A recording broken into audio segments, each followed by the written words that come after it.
10 जुलाई 2017 जम्मू कश्मीर की वादियों में एक ऐसी रात जो हर हिंदुस्तानी के दिल में खौफ भर देती है।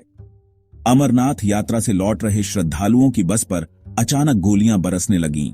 मासूम भक्तों का खून सड़कों पर बहने लगा।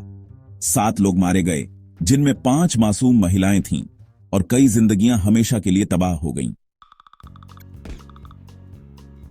लेकिन सवाल यह है, आखिर क्यों हुआ यह हमला? इसके पीछे की साजिश क्या थी? और क्या हमारी बेटियां, हमारे भक्त आज भी सुरक्षित हैं? आज इस वीडियो में हम खोलेंगे 2017 के अमरनाथ यात्रा आतंकी हमले की पूरी कहानी, एक ऐसी सच्चाई जो आपको झकझोर देगी। तो वीडियो को अंत तक देखें, क्योंकि यह कहानी सिर्फ एक हमले की नहीं, हमारे देश की सुरक्षा और आस्था की जंग की है। नमस्ते दोस्तों, आप देख रहे हैं क्राइम की दास्तान, जहां हम लाते हैं आपके लिए ऐसी कहानियां जो इतिहास के पन्नों में दफन हैं, लेकिन हमें सोचने पर मजबूर करती हैं। आज हम बात करेंगे 2017 के अमरनाथ यात्रा आतंकी हमले की, एक ऐसी घटना जिसने पूरे देश को हिला दिया था। अमरनाथ यात्रा हिंदुओं के लिए सबसे पवित्र तीर्थ यात्राओं में से एक है।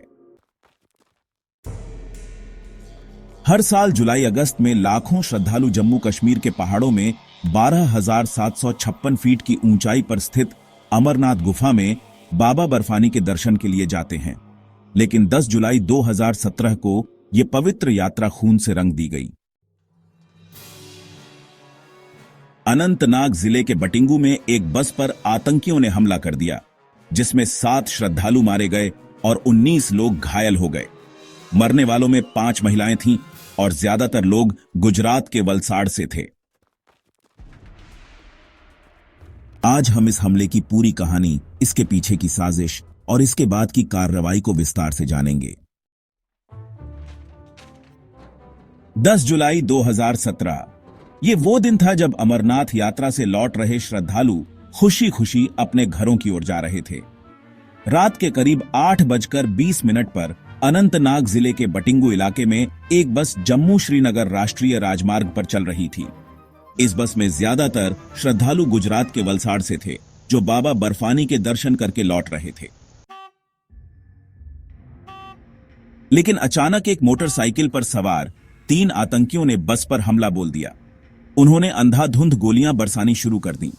बस का ड्राइवर शेख सलीम गफूर ने अपनी सूझबूझ से बस को तेजी से भगाने की कोशिश की, लेकिन गोलियां बस के शीशों को चीरती हुई अंदर बैठे लोगों को लग रही थीं। 7 लोग मौके पर ही मारे गए, जिनमें 5 महिलाएं थीं। 19 लोग गंभीर रूप से घायल हो गए, जिनमें से 4 को श्रीनगर के अस्पताल में भर्ती कराया गया। इस हमले ने पूरे देश को झकझोर दिया। यह पहली बार नहीं था जब अमरनाथ यात्रा पर हमला हुआ था। 2000, 2001, 2002 और 2006 में भी आतंकियों ने इस पवित्र यात्रा को निशाना बनाया था, जिसमें 50 से ज्यादा लोगों की जान जा चुकी थी। लेकिन 2017 का हमला खास तौर पर खौफनाक था, क्योंकि यह हमला उस वक्त हुआ जब सुरक्षा के कड़े इंतजाम किए गए थे। 40,000 जवानों की तैनाती और खुफिया अलर्ट के बावजूद आतंकी इस साजिश को अंजाम देने में कामयाब हो गए। अब सवाल यह है, इस हमले के पीछे कौन था? जम्मू कश्मीर पुलिस ने जांच में पाया कि इस हमले में पाकिस्तान स्थित आतंकी संगठन लश्कर-ए-तैयबा का हाथ था।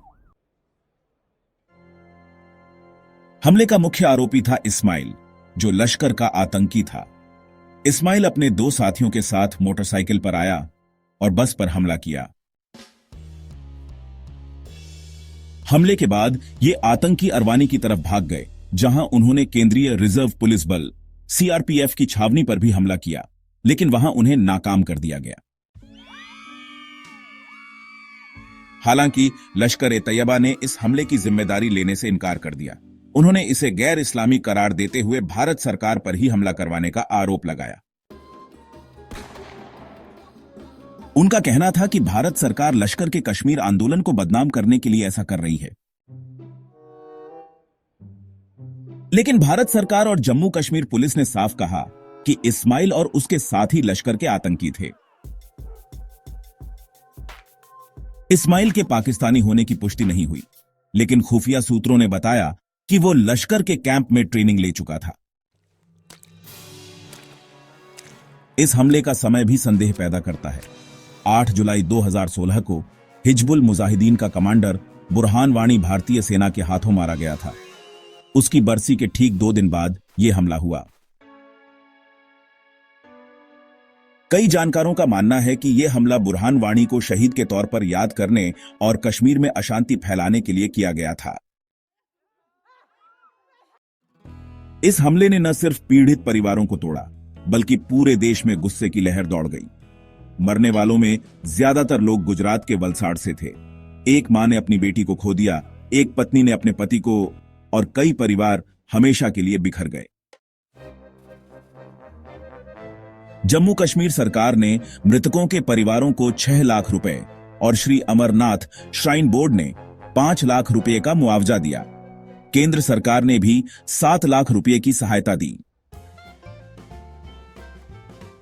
घायलों को 1 से 2 लाख रुपए तक की मदद दी गई। बस के ड्राइवर शेख सलीम गफूर को उनकी बहादुरी के लिए 5 लाख रुपए का इनाम दिया गया, क्योंकि उन्होंने अपनी जान जोखिम में डालकर कई लोगों की जान बचाई। इस हमले के बाद जम्मू कश्मीर में हाई अलर्ट घोषित कर दिया गया। इंटरनेट सेवाएं बंद कर दी गईं और पूरे इलाके में सर्च ऑपरेशन शुरू किया गया। विपक्षी दलों ने सरकार पर सुरक्षा में चूक का आरोप लगाया और जांच की मांग की। लोगों में डर का माहौल था। क्या अब अमरनाथ यात्रा सुरक्षित नहीं रही? क्या हमारी आस्था पर हमला हो रहा है? इस हमले ने न सिर्फ अमरनाथ यात्रा को प्रभावित किया, बल्कि कश्मीर के टूरिज्म और स्थानीय अर्थव्यवस्था पर भी गहरा असर डाला। स्थानीय शिया मुस्लिम बकरवाल गुर्जर समुदाय, जो यात्रियों को सेवाएं देकर अपनी आजीविका चलाते हैं, वो भी इस हमले से प्रभावित हुए। इस हमले के बाद सरकार ने सख्त कदम उठाए। जम्मू कश्मीर में सुरक्षा व्यवस्था को और मजबूत किया गया।